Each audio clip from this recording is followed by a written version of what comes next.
Are we going to start telling the truth? Are we going to start telling the truth? What you believe has nothing to do with your feelings. Your feelings have nothing to do with what you believe. You're trying to contrast these two and put them together. For what? Why? See, what you believe is what you was taught. And what you was taught, you was institutionalized. And because you was institutionalized, then you learn how to believe. And because you learned how to believe, now you engineered. And because now you're engineered, you refuse to believe anything else but what you was taught.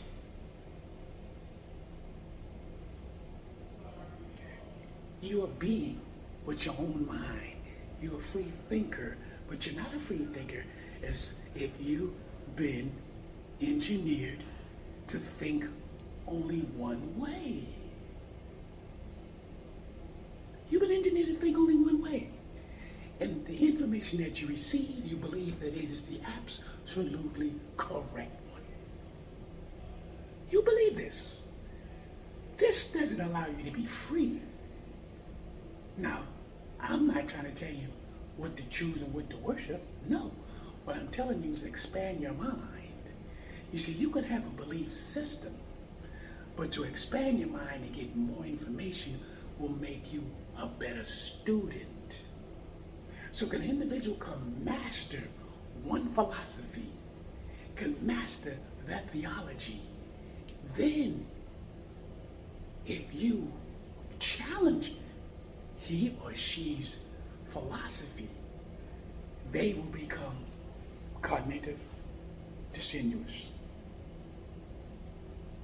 They will, because they don't want to believe. They were engineered.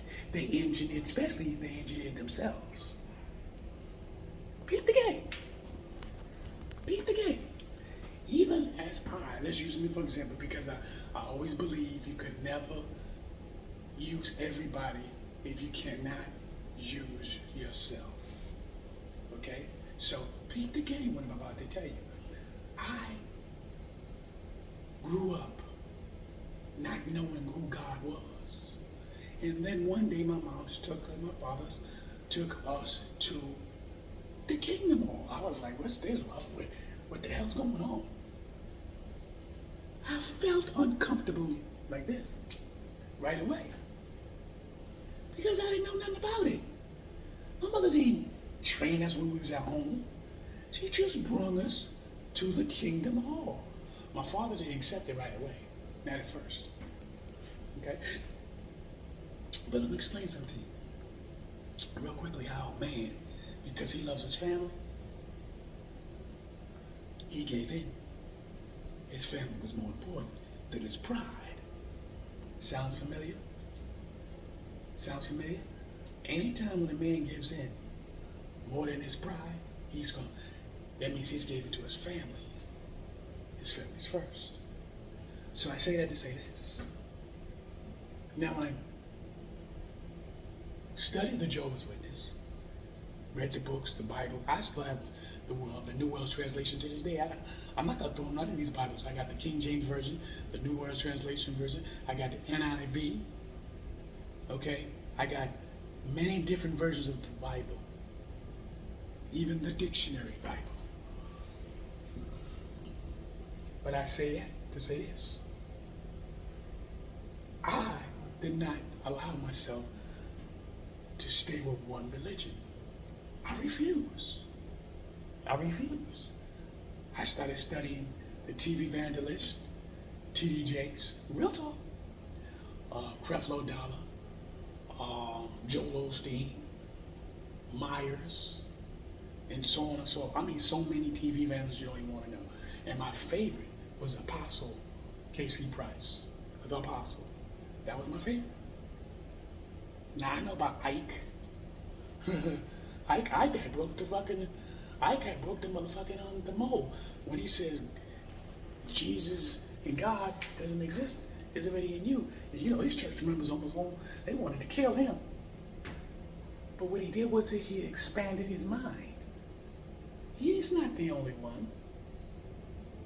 You got Brother Ray Higgins. I don't know if you know Ray Higgins. Ray Higgins was a pastor. He also broke the mold.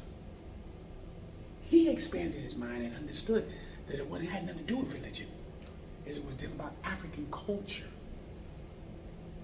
It's got nothing to do with no religion. It's all based on African culture. You understand?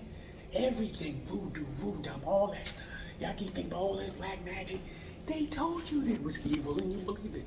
And what they did was they made movies to capture their essence of what they believe and then make it spookism for you to sit up and go, oh no, I don't want to believe in that. The same thing with the indigenous people here that was in North America, South America. Indigenous people, the Aboriginals. They already was here. Black people was already here. They had their own ways. What did they do? Hollywood made movies about it. And scared you. I'm not an Indian. Oh no. The word to use. So understand, brothers and sisters, we hurting ourselves when we don't expand our minds. You could be a Moor. You could be a Hebrew. You could be Islam. You could be whatever you want to do, but when you understand African culture first, understand it. Understand your culture, your heritage, your bloodline. You can understand that and study it. Put that with the knowledge you possess now. That's called free thinker. But if you choose not to do that, you go, no, I don't believe in that and such that. First of all, you studying something that is fragments. Fragments from the original source. You know that. Your religious belief system comes from the original source, which was fragments. Each teaching that so-called found or God came to them, which was within inside them, and you begin to develop. And they probably went out there to learn and study from other systems and then incorporated these other systems, little bits and pieces they used for themselves, and then operated and said, this is what I now bring to the table. That's all it is. You understand? So, brothers and sisters, speak the game. But if you too cut native disingenuous, guess what? You ain't gonna want to hear nothing what I gotta say. You ain't gonna want to hear what nobody gotta say, because you believe your religious belief is absolutely correct when you wasn't even there. You speak the game. You wasn't there, and you didn't go. You Google all your information. Okay, you didn't do no bloodline. You didn't do no blood test. You ain't do nothing. You Google stuff, read the Bible. This is absolutely correct. Come on, man. You know, sometimes in your heart, you notice there's certain things that's a little missing. You know that. But who am I? I'm just a messenger, a little one. Peace out. I'm sure I'm in wrong.